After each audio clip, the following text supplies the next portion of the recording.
serviteurs, il allait se battre pour que je ne sois pas libre entre vos mains. Mais parce que mon royaume n'est pas sur la terre, je n'ai pas donc envie d'appeler les anges pour venir se battre avec vos soldats. Je suis un roi et mon royaume n'est pas de ce monde. Jésus dit ceci, je suis venu pour faire témoignage concernant la vérité. Je suis là pour que je vous parle de Dieu. Parce que quand on parle de la vérité, on parle de la réalité. Quand on parle de la réalité, on se réfère à Dieu. Et Jésus dit donc qu'il est venu rien que pour parler de la vérité. Et quiconque est de la vérité écoute sa voix. Mais donc, Jésus étant avant qu'il ne soit sur la terre, qu'est-ce qu'il faisait au ciel? Il est roi. Et comme il est roi, quels étaient ses sujets au ciel? On va se référer sur des créatures qui ont été créées avant la terre. Et parmi ces créatures, il y en a beaucoup que nous ne connaissons pas, mais parmi les créatures, nous connaissons des anges.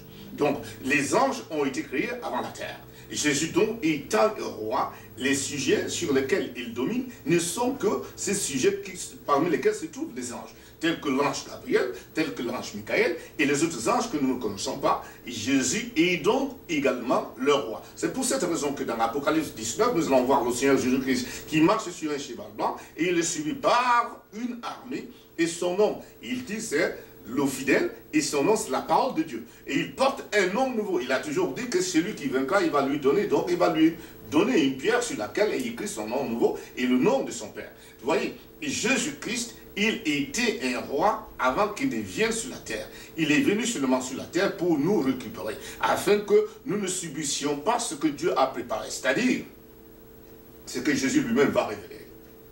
L'enfer, pour ceux qui ne vont pas croire en lui, et pour ceux qui vont croire en lui, le paradis. Donc Jésus également va nous parler du paradis et il va nous parler de l'enfer. Mais pour le moment, pour ce temps, concentrons-nous à savoir, parce que Jésus dit qu'il était avant qu'il ne vienne, concentrons-nous à comprendre ce que Jésus faisait au ciel avant qu'il ne vienne sur la terre. Donc nous revoyons que Jésus-Christ, étant roi dans les cieux, il n'a été oint que par Dieu. Et oint de Dieu, il a donc des fonctions. Et ces fonctions, c'est reprendre la loi de Dieu et l'enseigner auprès des sujets, auprès des créatures de Dieu, dont les anges et les autres créatures que nous ne connaissons pas. Et Jésus a toujours fait référence aux anges de son Père, c'est-à-dire ses anges. Il dit que lui et le Père, ils sont un. Tout ce que Dieu a est pour lui et tout ce qu'il a est pour Dieu. Il y a beaucoup de choses que nous, les êtres humains, n'allons pas comprendre parce qu'en fait, nous ne sommes que les créatures. Même quand nous serons au ciel, pour ceux qui croient au Seigneur Jésus-Christ, devant l'Éternel, nous n'allons pas comprendre toutes choses, mais nous aurons quand même une meilleure compréhension par rapport à celle que nous avons aujourd'hui concernant la création de notre Seigneur Dieu Tout-Puissant. Or, mes frères et sœurs, ce que je voulais dire sur ce message d'aujourd'hui, c'est que Jésus-Christ, que nous appelons Sauveur et Seigneur, a été, avant qu'il ne vienne sur la terre, sous forme d'un enfant, ayant la forme de l'être humain. Et ce corps, c'est Dieu qui lui a donné ce corps.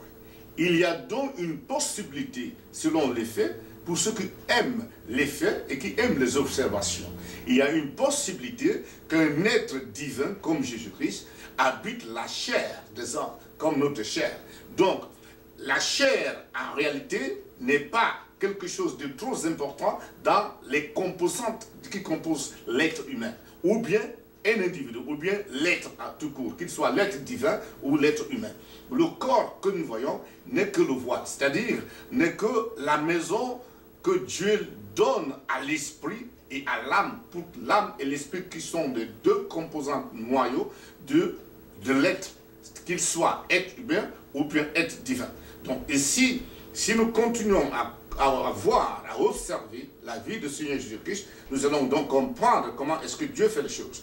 L'être divin de Jésus demeure dans le corps que Dieu lui donne, et ce corps, il l'obtient comme un corps d'un petit enfant qui est aussi livré aux intempéries, qui est aussi livré à la croissance, à la famine, à toutes choses que le corps humain connaît. Le corps de Jésus a connu cela parce que Jésus est aussi homme.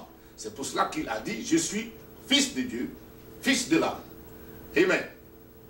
Or, Jésus-Christ, étant donc un roi dans les cieux, il a le pouvoir sur la terre. Il a le pouvoir de donner la vie à l'être humain. Il connaît le nombre de cellules qui composent le corps, c'est-à-dire la chair. Il connaît le nombre d'éléments qui composent l'esprit. Il connaît le nombre d'éléments qui composent l'âme.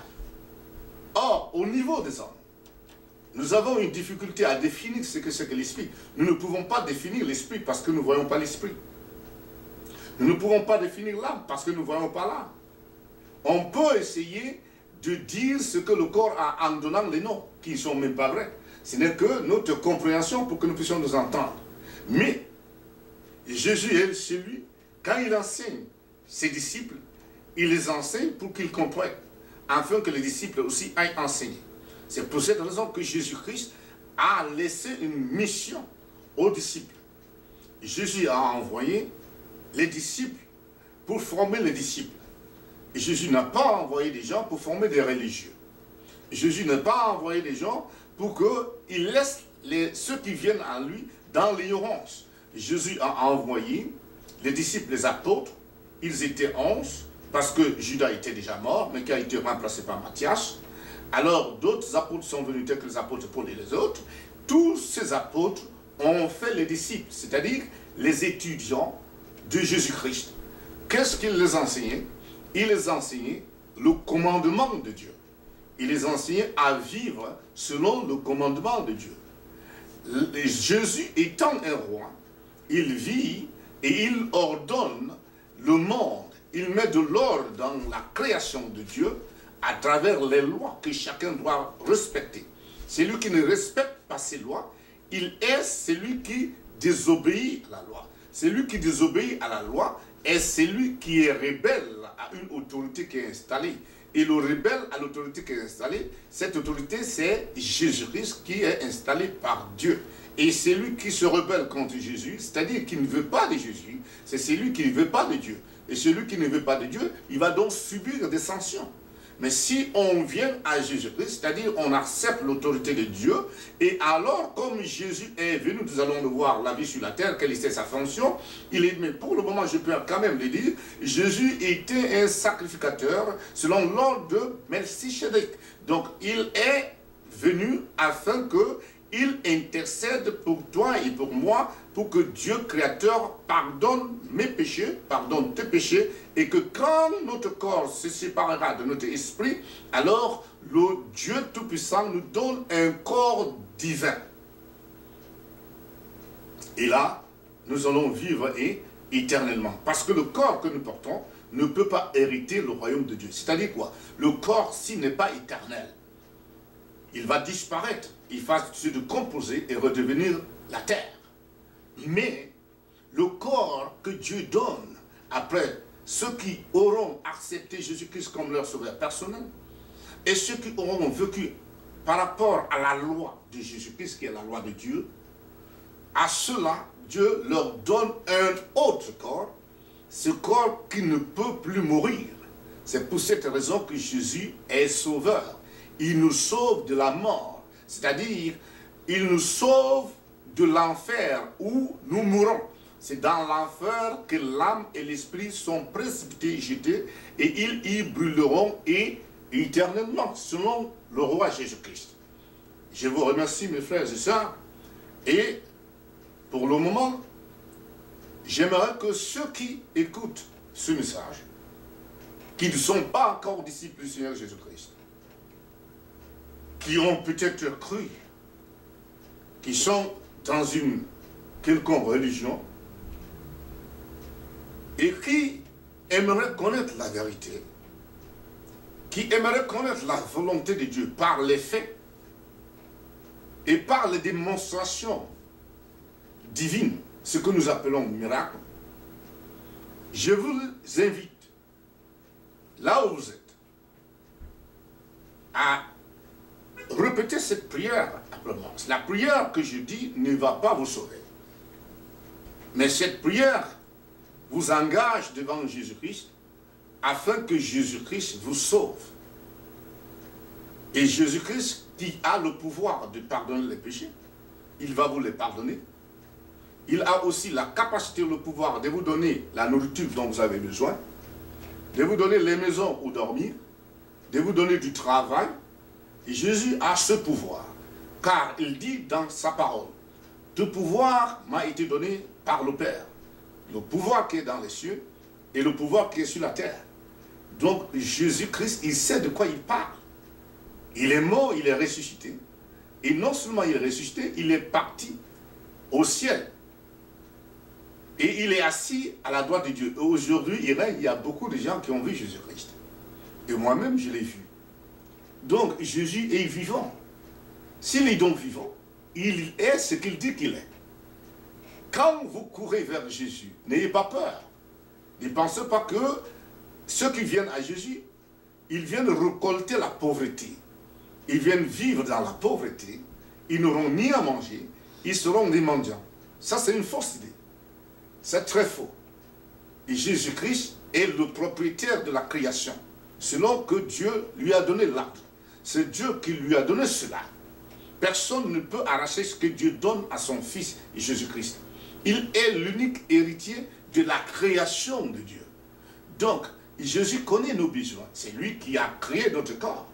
Il connaît les besoins de notre esprit. C'est lui qui a créé notre esprit.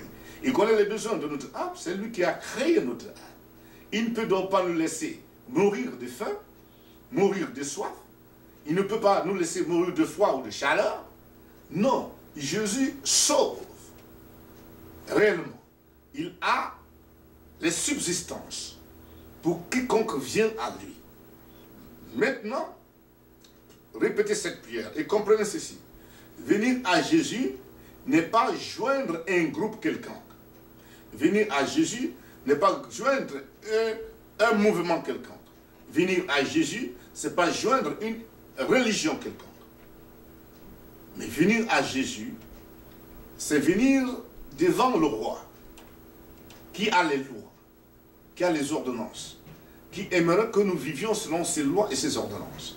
On confesse ses péchés, on abandonne ses péchés, et maintenant on mène une vie selon la loi du roi Jésus-Christ. Donc répétez cette prière après moi. Seigneur Jésus, depuis que je suis né, je suis un pécheur. J'ai fait tout ce qui est mauvais. Mais je te prie de me pardonner. Parce que je sais que tu étais avant de venir sur la terre. Je sais que tu es l'unique Fils de Dieu qui sauve. Sauve mes péchés. Remplis-moi de ton Saint-Esprit. Donne-moi un autre esprit. L'Esprit Saint. Que je puisse marcher selon ta parole. Et que je puisse la mettre en pratique. Donne-moi l'intelligence. Donne-moi la connaissance. Donne-moi la sagesse. Aussi, donne-moi des frères et des sœurs qui sont zélés pour ton œuvre. Je te remercie, Seigneur Jésus, parce que tu m'as sauvé. Amen. En priant ainsi, vous confiez votre vie entre les mains du roi Jésus-Christ. Un de 4 matins, il pourra apparaître à vous, car il a dit, il va vous tenir par la main, il va vous enseigner sa parole, et il fera en sorte que vous croissiez dans votre vie nouvelle, en appliquant la justice, l'honnêteté, la sincérité, en appliquant ce qui est dans la Bible, en ne vivant sa vie que par rapport à la Bible. C'est une vie pratique, et que Jésus-Christ vous conduise dans votre nouvelle naissance. C'est ce qu'on appelle la nouvelle naissance. Là, vous êtes né de nouveau. Comme un petit enfant, vous allez maintenant vous nourrir de la parole de Dieu, vous allez changer la manière de penser, et vous allez aimer la vérité.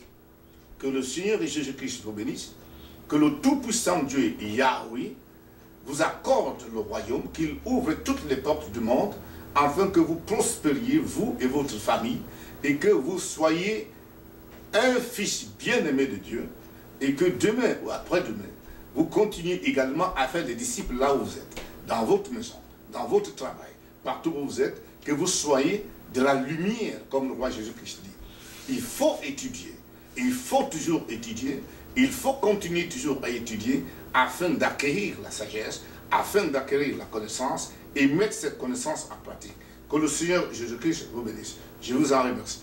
Amen.